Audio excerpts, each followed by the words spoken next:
Yeah, it's in my account now, so. Yep. Good Thank you. morning. Thank Good you, morning. everybody. We're just getting started here on Feature Friday, and the first feature is one that spontaneously just happened. So, um, Tested and everything. yeah, the yesterday or the day before, Rachel shared something with one of the share book links that you can just add to your account. So we were all discussing how to do that because I just started the recording for those of you who couldn't make it live. And I'll add the link below this video so that you have access to that. But you know, this is when we use our own product, we learn all sorts of things. But on the other side of that is those of you who are in groups or communities where Pagewheel would be appropriate for your friends and family or your community members and stuff like that. It's a really easy way to share stuff in a effective, like, hey, this is an affiliate situation if you want to join, but here's a product. And remember, like, if they're not ready to sign up for Pagewheel to get that, you could always just download it and email it to them or send it to them that way too. So there's lots of different ways to go about that, because you could even say, hey, click on this link if you want to have it, added to your Pagewheel account. If you don't want that, just message me and I'll send it through DM or something like that. Because really, a lot of times these freebies, and we were just laughing about how many of you guys like freebies, over 100 comments on that post in the page. I will say, just looking back at the stats in that Facebook group, most our things don't have 100 comments. So I'm just gonna let that let be a lesson, an obvious lesson to us all. But the other side of that is a lot of times what we're trying to do is what I always call like wake the dead, is like get a reaction, whether that be someone taking an action that you want them to, or someone reaching out to you and starting a conversation. What a blessing to have a one-on-one opportunity to talk to someone, whether it be through DM or email, or God forbid in real life or on the phone. It's making those connections on whatever level that person is willing to do that can be really, really powerful, and just build your community. And on the other hand, give you super good feedback about what things your people are liking, what those people are needing, what those people are wanting from you, because a lot of times it's hard to gauge that. So I wanted to show you, before we go into any other questions, just something that's going to be rolling out really, really quickly. And I'm surprised that's not out this morning, but we don't roll code out on Fridays for obvious reasons, or because we're smart now. We weren't so smart for a really long time. I mean, it's like having a surgery on a Friday. You just don't want to do that. Yeah, our smartness has gotten better over time. But there's basically two things that we're working on based on your feedback. And I am going to share my screen. Actually, I am in Pagewheel, and I just, while you guys were talking, made this product, but I'm going to go back to the beginning of this. And so I'm just going to click on this. How I made this was to go ahead and just grab a batch, and then I added an About Me page. And that while you guys were talking, it took me about a minute and a half to do that. Now you saw that I came back into this product, and let's actually go back and do that. This is a question I get all the time when I'm covering the live chat. If you're wanting to go into a product that you've already done, maybe do some edits, maybe just look at it, doesn't matter. We're judgment free here, whatever you want to do, is you're going to click on the book cover, and that's going to take you into the product. Then you're going to basically this is part of the journey that we're reworking a little bit. Because in this case, you don't want to touch this. You've already chosen these, so you're just going to go looks good next. Do not feel like it's changing anything when you do that. You're just popping through those, kind of skipping it. Then what's great about what is going to happen next, and we are addressing and you may see several renditions of this, by the way, because we're not exactly sure how to manage this on, is that this publish button has scared many of you. Because it's not a book public, like you're literally not saying, okay, I will never come back, send it to the printer. I'm never coming back to edit it. So we're trying to figure out wording that would basically say, hey, save this, go to the next step, something like that. Because that's really what that button, all these orange buttons basically means, hey, save what I got on this page, go to the next step, or save what I've done in this step and go to the next step. And one of the challenges, as those of you who are on version 1 know, that like each of these pages were individual, so it made more sense to say, save this page, go to the next step. Now these pages are all in a big bucket on this step. So that's where like you're not just saving a page, you're saving, like you're kind of going on to the publication or to the next step of the whole product, which is where the next update is coming in. I saw it earlier this week in action. It's really, really awesome because one of the things that's been challenging is, let's say I make a whole bunch of changes, which I did to this About Me page, and then I don't know if they're being saved or not. So what you're gonna see very soon, I'm thinking it's probably by the time I see you on next Monday, this will probably be rolled out, is that when you have unsaved changes, if they're up here in the tab of the page wheel, is going to have a little dot. You can go in and do like a Control S to save it, or if you like push something, like go and it's auto saving every 6 seconds or something like that. And it's gonna, so it'll let you know when it's been auto saved all your things, that dot will come off. You can save it manually if you want to. And if you leave the page, like if you hit the back button or go somewhere else, and without saving it first, a pop-up's gonna come up and say, do you want to save your unfinished work? So that way you're not going to be in the dark as to how much of the things is saved, but then it's also, you're not having to worry about pushing a save button every single time you change something. So we want that happy medium of you not having to think about it, but then, in order for you not to think about it, you might lose 5 seconds of work. So that's why that secondary thing is, do you want us to save this before you go on to the next step? The other thing that I know a lot of us had kind of forgotten about is this button right here. This is a back button. So like if you got to that save, do you want to save it? And you said yes. And then you're like, oh, wait, I don't actually want to do that. You could just hit that back button, and it will just reverse what the last change that you made.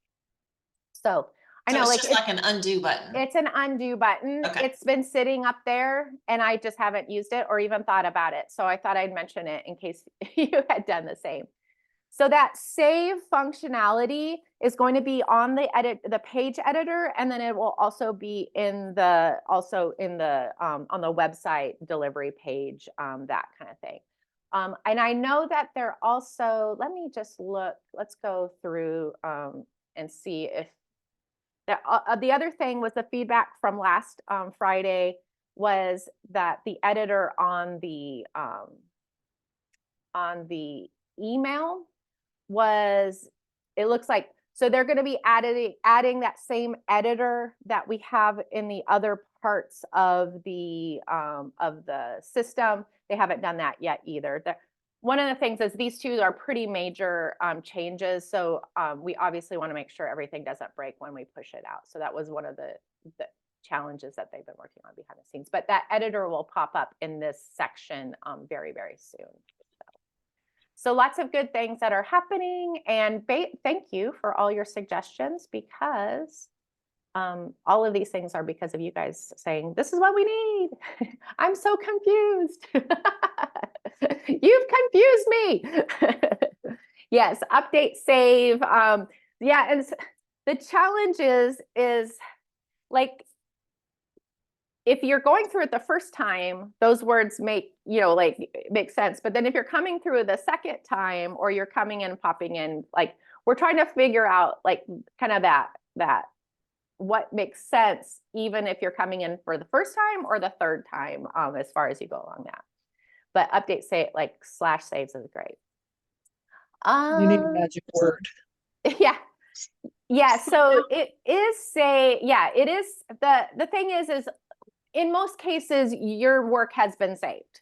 But every once in a while, if you hit that pause between the auto saves, where like maybe you copy and paste a paragraph in there and then hit that back button and it didn't, because it's saving like every 6 seconds or something. It's like you do 5 really productive seconds and then hit out. But you know, like Murphy's Law, it's always when you've been the most productive that when you're like, why did Pagewheel, fail me? So,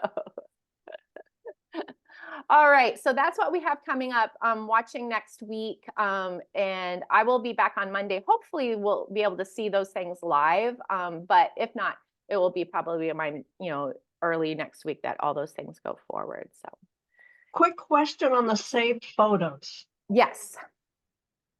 Where will they, when we say like our photo for our About Me page, where is that photo going to be living? I do not know the answer to that. Oh, okay. It'll be in a special place. Okay. Was that vague enough? Yeah. Yeah, I actually don't know the mechanics of that, but I know it's something that they've been working on. And I would assume it's kind of like the saved pages, like the heart pages. Yeah, that's why I was wondering if it was going to be in a folder and if we got an extra space for that so we don't have to give up the other 3. Yeah, I have no idea, but our intention is to be expanding, once we have these things working, is to be expanding both those functions so that it's really quick and easy to go in and make something that uses a lot of the same assets that you've used in the past. Perfect. Thank you. Yeah. But I do not know where in the world that it lives. But I have to be honest, I don't even know where like my own website lives in the world. So I'm just I'm just amazed that it does. So any other questions we have today, or anybody want to discuss a use case or what something struggling with in your business?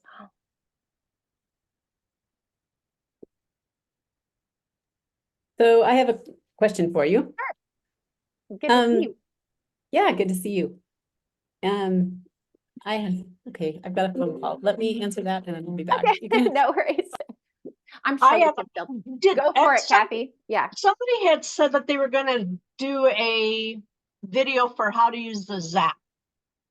Yes. So I started that video, and the challenge is that I can only make that video once because once I set it up.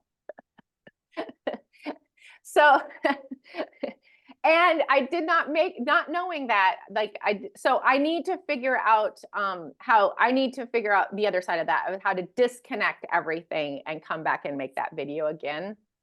But let me just say, because I recently did this where I set my Zap up, and all you need to do is click on the button and follow the steps.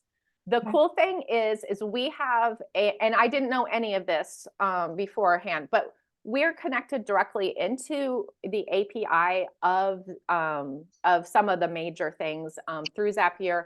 So like if you're going into MailChimp, you're going into ConvertKit, you're going into some of those major things, there's literally a button there that says connect to MailChimp or connect to ConvertKit.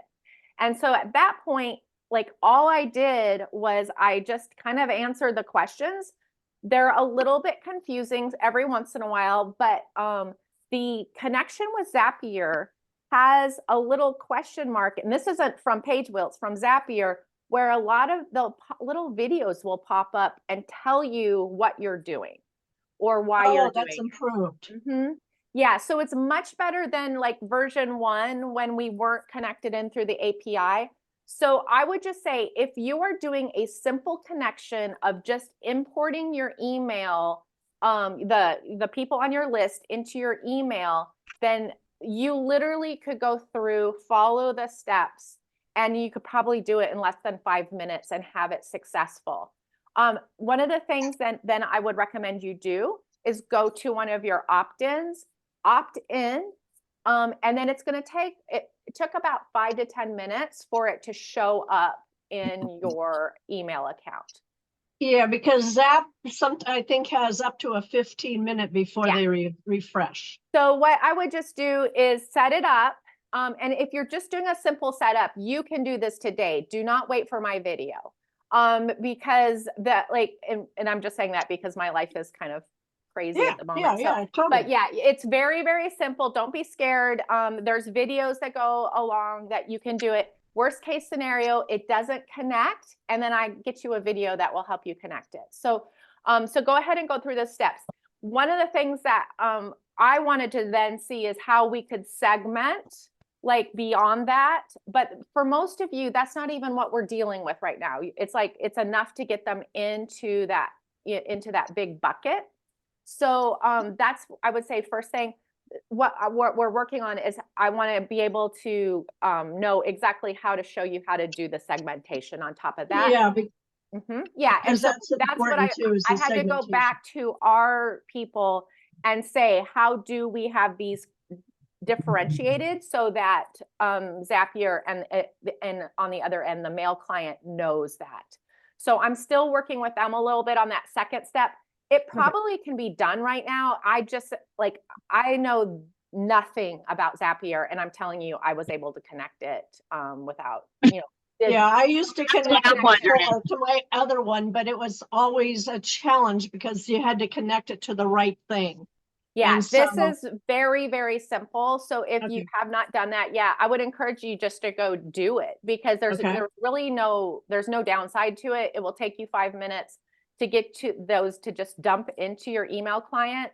And then there's more functionality than that. And that's one of the reasons why at that point, I wanted to go to the next level, but I'm having to go back and watch YouTube videos and stuff like that, because I literally have that's one of those things I'm like, I will pay other people to do this. Perfect. But And then I'm so like, on if that, it's simple. it's a free account that we do at Zapier, right? Yeah. Yes, perfect. and and by the way, the way Zapier works in general is that they do have a free account, which is great, and it's based on the number of zaps.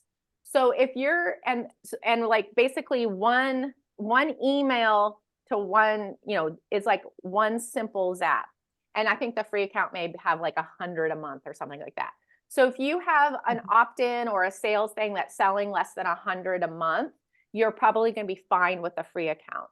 And then the nice thing about Zapier too is if you go viral or you start selling a bunch or you get a bunch of opt-ins, you have something that's super popular, is you can increase that as you need it.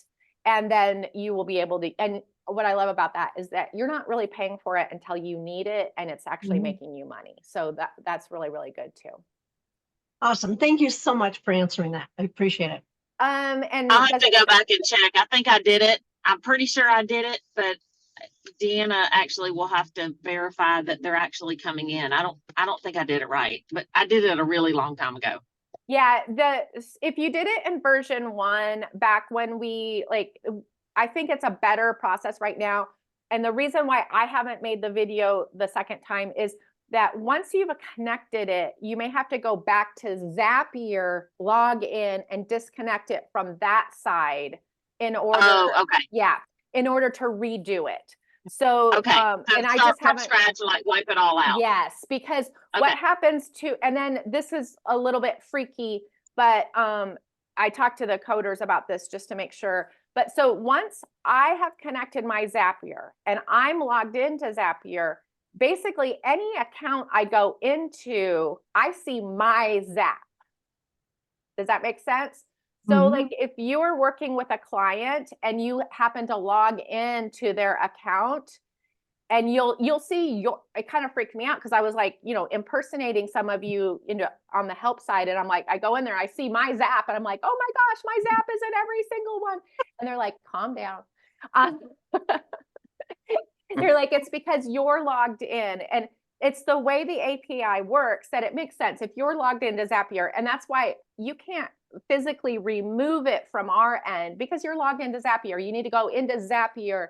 It's a Zapier issue. Go into Zapier, it's kind of like you've had these apps that you've added to Facebook or something like that, and you can't disconnect them from the app. You have to go into Facebook and unconnect them there. So that's where it gets a little confusing. But if you want to start from scratch, you're going to have to go to Zapier, remove Pagewheel, or log yourself out, log yourself in, and then reset it up. But it's very simple for that. Really simple.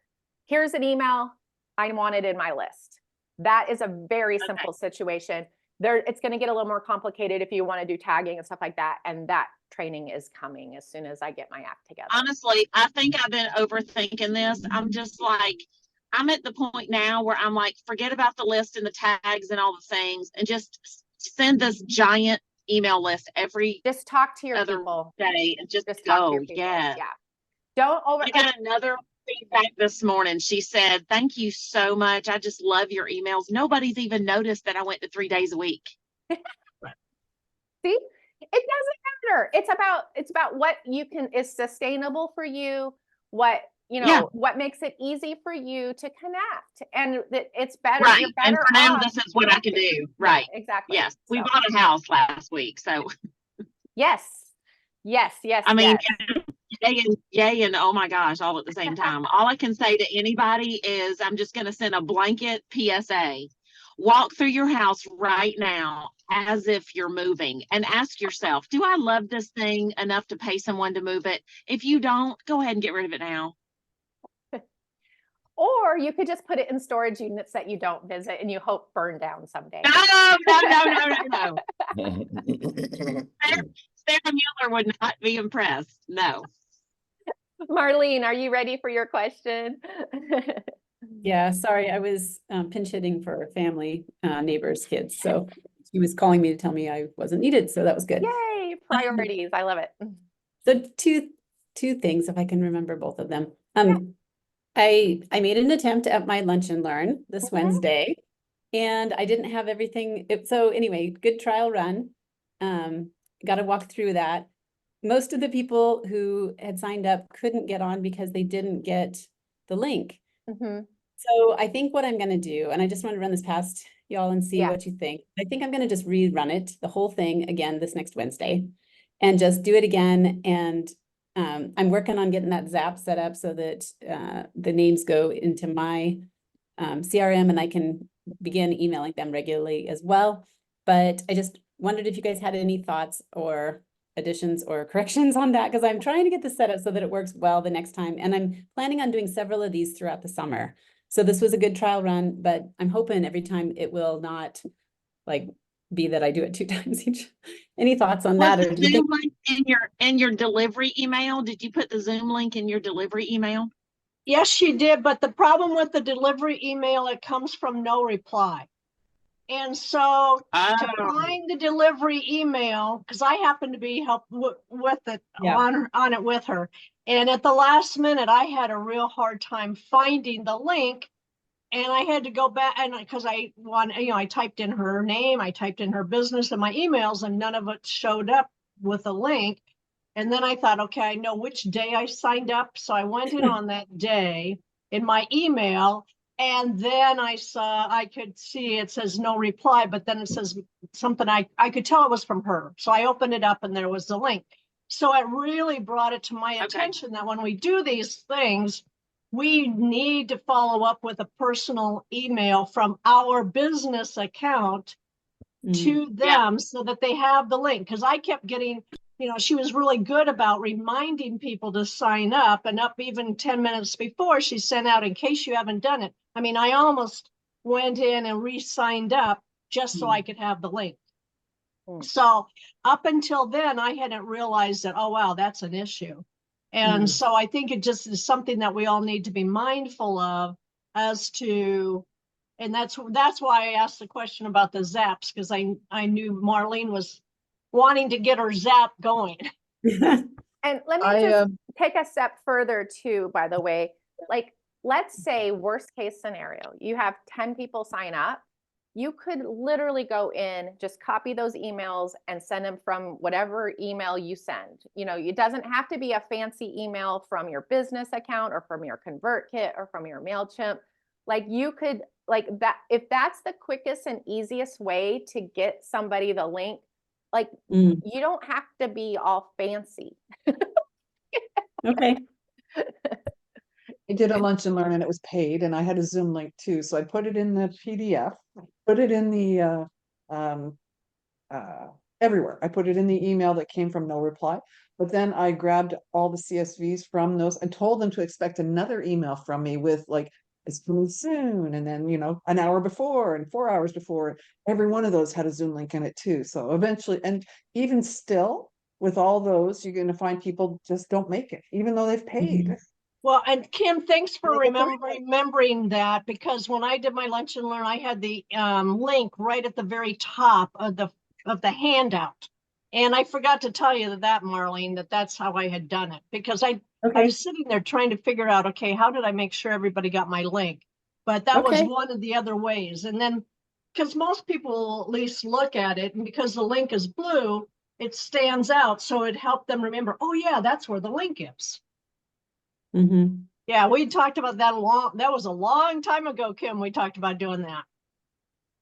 Cynthia said there'd be great to have instructions in Pagewheel. We're actually working on that because so many of you guys are doing that.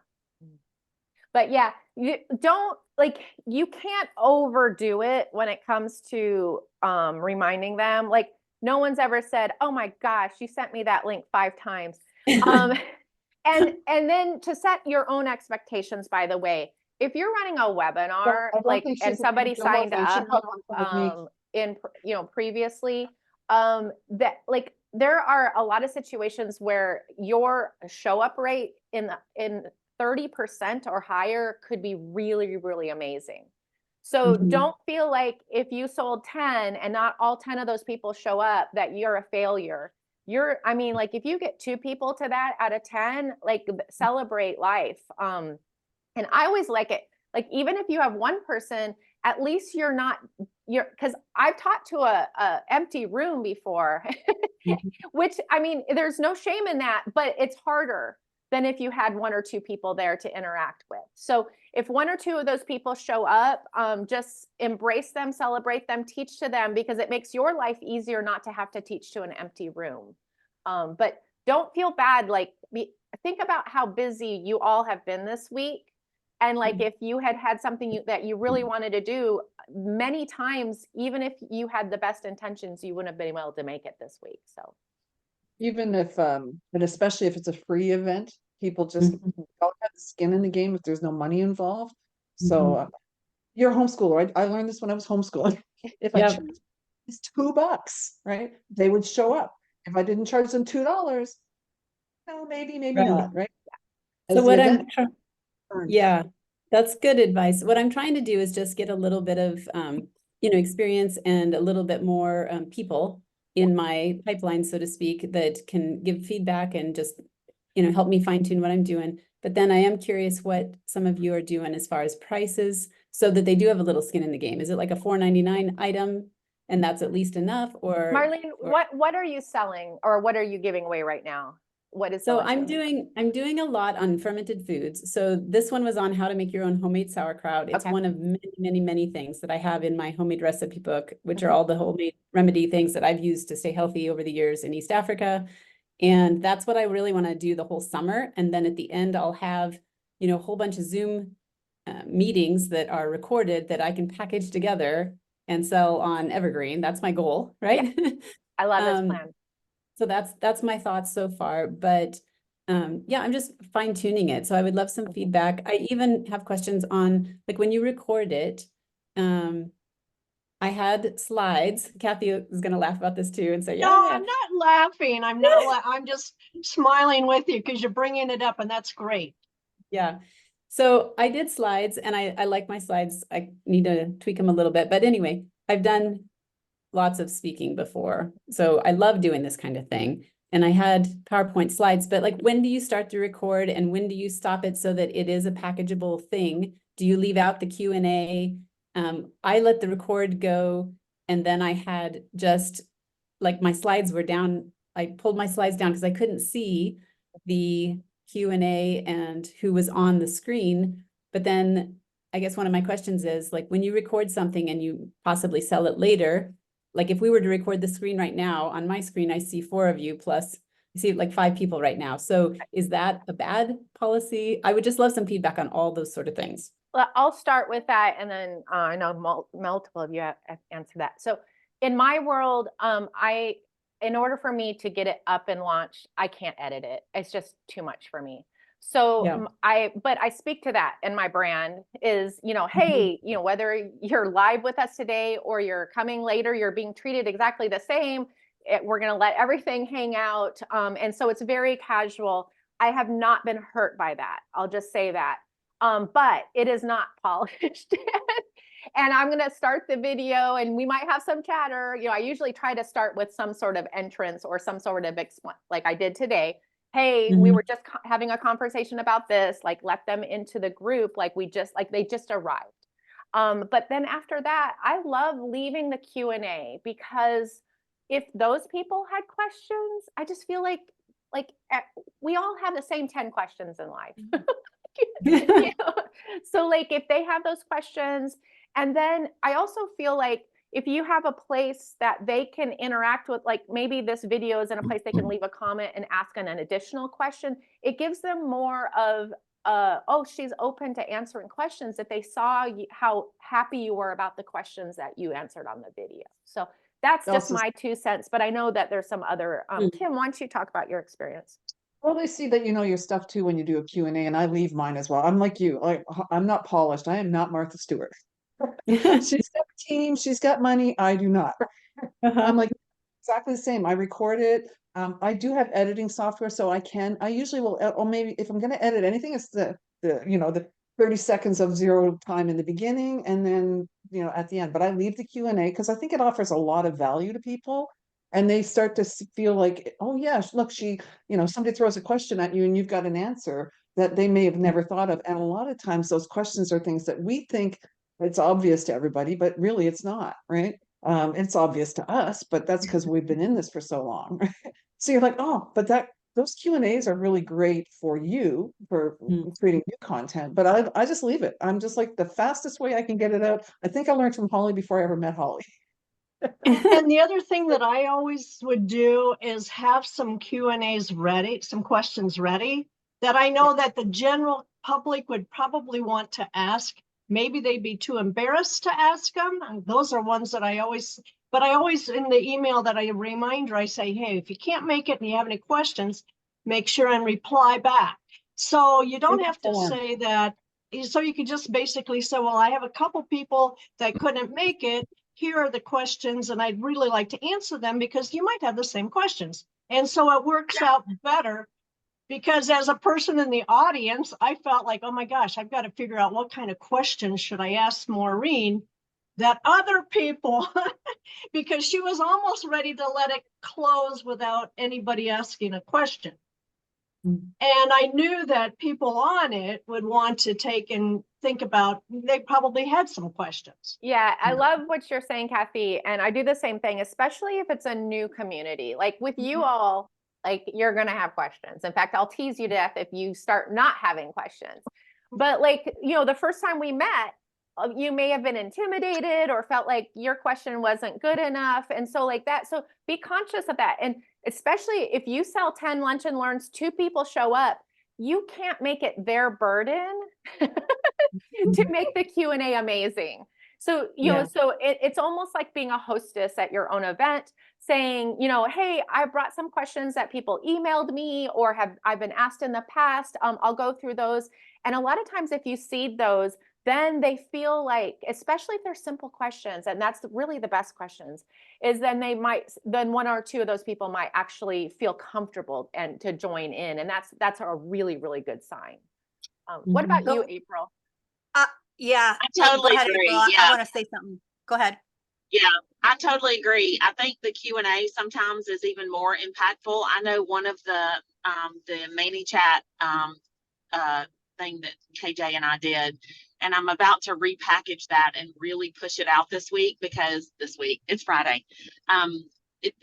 There are no days in my world, but the Q&A was so valuable because there was a couple of extra little things that got taught and or told, and that can be part of it. And what you can do is go ahead and, because so that it will be evergreen, make that transition. Okay, this is the end of the structured part of this course.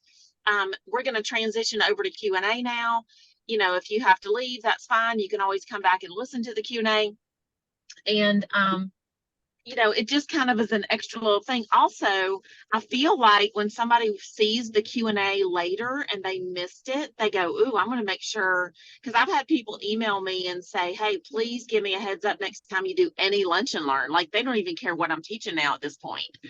And if things weren't so chaotic in my life right now, I would make myself do a lunch and learn like every Thursday at noon or something, you know, because they've been so successful and my numbers go up so much when I'm doing them, but I've got to get in a better groove. Like, we did not expect to be moving in 3 weeks, but here we all are. So, you know, it is what it is. What about you, Cynthia? I know you were going to say something. Yeah, I think the important part about it is because I come from it a little bit differently because I have a church and all that kind of stuff. So I have a Roku channel, I have a church thing, I have a live that I do for myself. And a lot of this stuff, I make it in such a way I can repurpose it for all of those things. And so I don't like editing. My husband is a guru, but I don't want to wait on him. So I have learned when I make my videos to make natural, it sounds like natural pauses, but they're pauses on purpose because it makes it a real easy place for me to chop out this section and this section because I already know when I go in, this is going to be for the church. I don't put any branding on it. I don't put any dates on it. I try not to do afternoon and morning. Now, this is depending on how you're going to use yours, right? I agree with everyone. The lunch and learn question and answers is great, but on my Roku channel, question and answers probably wouldn't be too great. You know what I mean? So it depends on how you're using it. And the easiest way to do it for me, I found, is to make sure you just put those pauses in there. It seems like a long times we can't be afraid of silence. If you do speaking, you know that silence is sometimes super powerful. So you just put in the pause, and it only has to be 2 or 3 seconds, which when we're talking, it seems like forever, but you just wait. And then when you do the video editing, it looks like it's a great big long thing and it's just easy to chop there. So that saves you a ton of time just by doing a pause. That's the only thing I wanted to add. Everybody else had stuff that The other thing that if you are going to go back and edit it, because my husband does all my editing when I do, I'm like that, like, I don't want to do it. I don't want to wait on him unless I have to. But is he always likes it if I do something like or if you have some sort of, you know, and if it's on brand for you to do something that might be like that you can see real quick when you're going on an editor.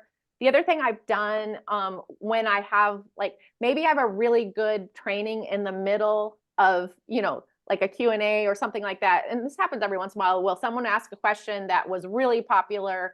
Is when I post that video, I'll just say, hey, this training that you might be here for starts at minute 12.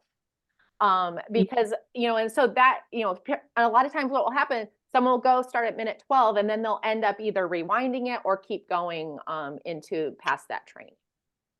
Cool. There's a web version of CapCut that will do this automatically. You can just upload it to CapCut on the web and tell it to take out the ums and the filler words, and also tell it to take out anything longer than 3 seconds. Awesome. Anybody else have advice? What about the cost of like what do you charge? Oh, cost, yeah. Yeah. Why don't we start with Kim? Cost.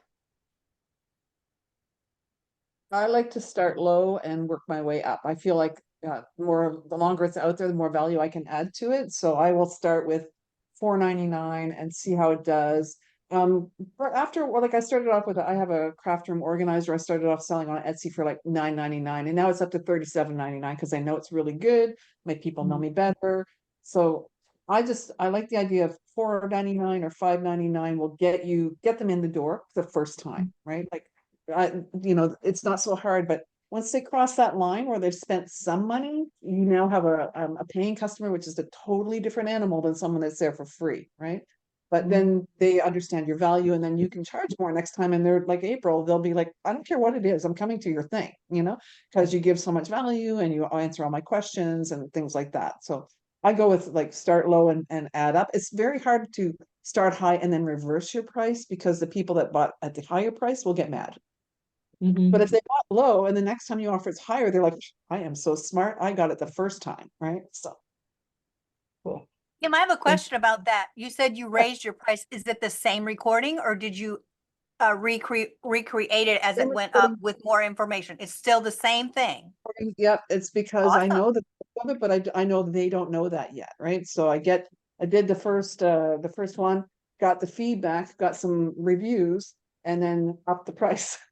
But I told them, buy it now, the price is going up, right? And I made sure that happened so they saw it. So those people that bought now felt like, oh, I'm really smart. I bought it at, whatever, $16, right? Now it's 37. So, but if they pay 37, I can't really roll it back because those that are paying 16, unless I take something out or change it around. But I don't like doing that. I just find it's easier to go up. Right. You can't, coming down just when it doesn't work. Anybody else have advice? Just do it. Don't get all hung up in the editing and stuff. Just do the Zoom call and then send the replay to those people that didn't make it so they can see what kind of value you gave them, right? Yeah. And then next time charge a little. Yeah, and I mean, I used to, and in fact, I think Kim's even watched one of these that like I did a challenge for a specific thing. It was good. And even though I tried to redo it, I tried to make it fancier. It wasn't as authentic as the previous thing. So when I send people, and I still sell it, when I send people there, I'm like, this is super old, but it's still relevant and it's better than anything else I've done since. And it's funny when people hear that, they trust me on that. I try to redo this fancier or update it, but where I was when I taught this, it just was clicking, and everybody who's watched it said that's the best. Don't do it again. So Don't fix it. yeah. So I actually shouldn't apologize, but it's just funny because I feel like I have to hey, but no, it's worth the money. It's you at your best. Don't discount that. I think it also gives them license to realize, you know what? It doesn't have to be perfect to do anything, like to learn how to ferment food. I don't have to do it perfectly like Martha Stewart or whoever your gurus are in that niche, right? Like it's okay, right? I can have the less than perfect kitchen and still be successful or whatever it is you're teaching, it connects you as a people, as people. I think it connects. They're like, oh my gosh, she's human just like us. Yes. Humans can do this too. Something special, right? All right. Anything else, Marlene, that you can think of? I think that's it. I'll keep learning as I go along, but thank you for the feedback. It's been very helpful. Anyone else have a question before we go take on this weekend? All right. So I am going to call it quits today. We have a really, really busy weekend with my son graduating, and then he has decided he wanted to get baptized before he went to college, and so he's doing that on Sunday. So it's which is really exciting, but I'm like, oh my goodness. All the families coming 2 days up to my house, which we're lucky to have most of our family close by, but they're within an hour or two close by, not all on top of us. So, Cynthia is asking KJ something in the comments. So for those of you who are watching the replay, I will put this link I will grab this link about the share thing that Rachel did that you can add to your Pagewheel thing. I'll put that in the comments of wherever the video is. And everybody have an amazing weekend. I'll see you on Monday. Yay. Thanks so much. Thanks, guys.